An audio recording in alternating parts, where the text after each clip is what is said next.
Hello everyone and welcome to InnoEnergy's Intellectual Property channel. We are the intellectual property team of InnoEnergy, and today we will help you to develop a trademark. There are several things that you need to consider before developing a trademark or multiple trademarks to ensure that they have strength and that they are accepted. So this is what we will discuss today. So what should you think about when developing a trademark, and how do you ensure that you develop a strong trademark? Well, first of all, and most importantly, your trademark must distinguish your goods and services from those of another.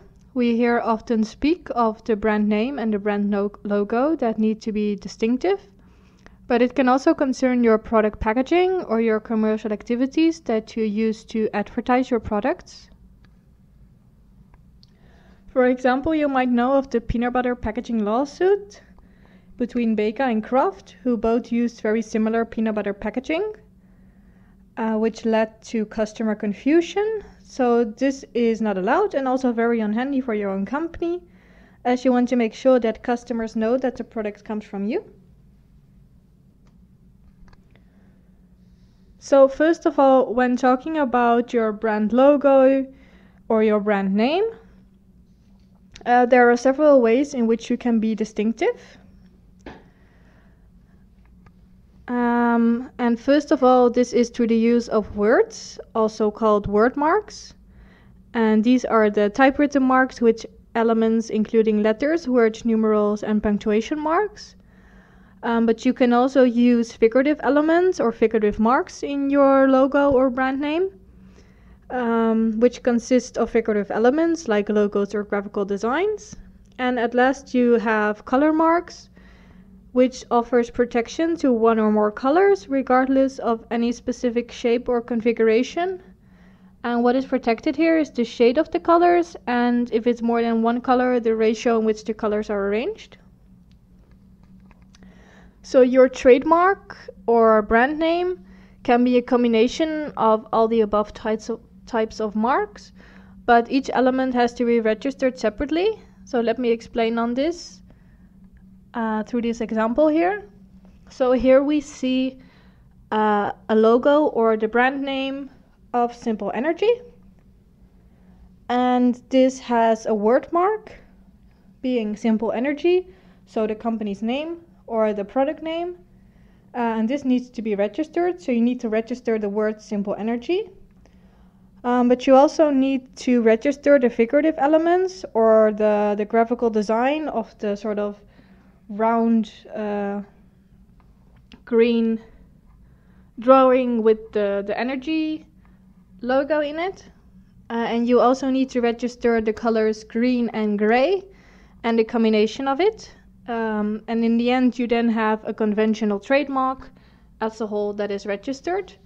And such a conventional trademark is the most accepted form of trademarks, and it's very recommendable that you get a combination of these things to get a similar sort of trademark. When deciding on a brand name or a product name, it's also very important that you think about the levels of distinctiveness as described here, from generic to fanciful. And this is because according to trademark law, there are certain levels of trademark distinctiveness that each get a different level of trademark protection.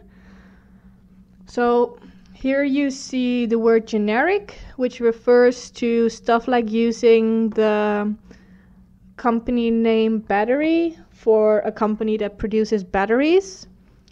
And this is not allowed for trademarks, and generic terms do therefore not have any trademark protection.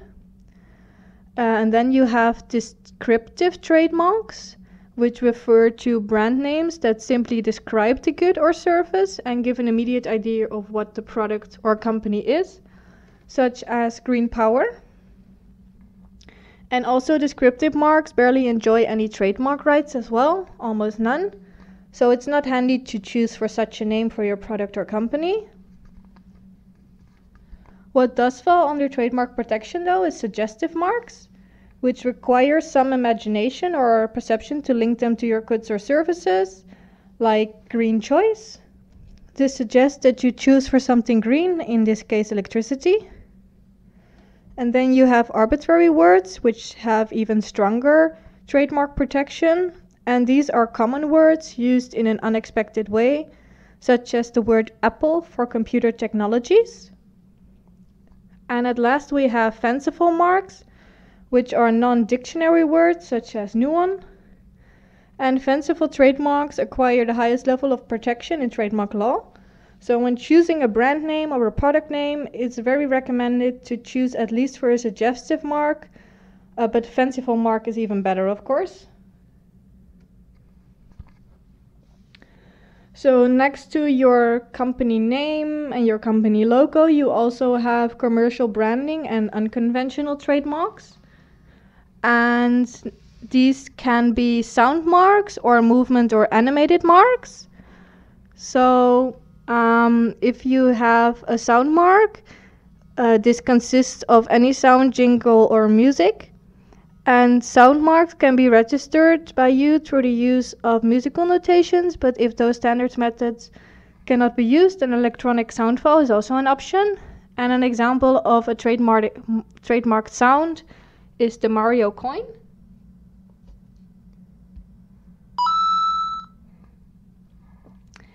And unconventional trademarks may also contain movement or animated marks. And these consist of different sequences and contain animation. And an example of a motion trademark is the Nokia commercial hand holding, as seen here.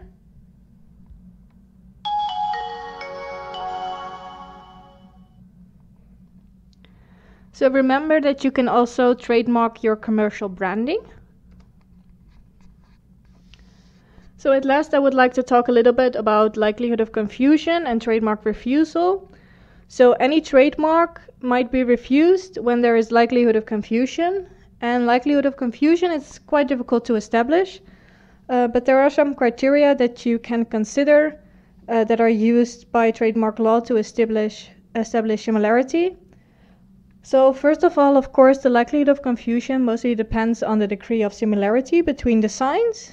And this is all about the visual look of the signs, signs such as your brand name, but also the visual design of your packaging and your commercial activities.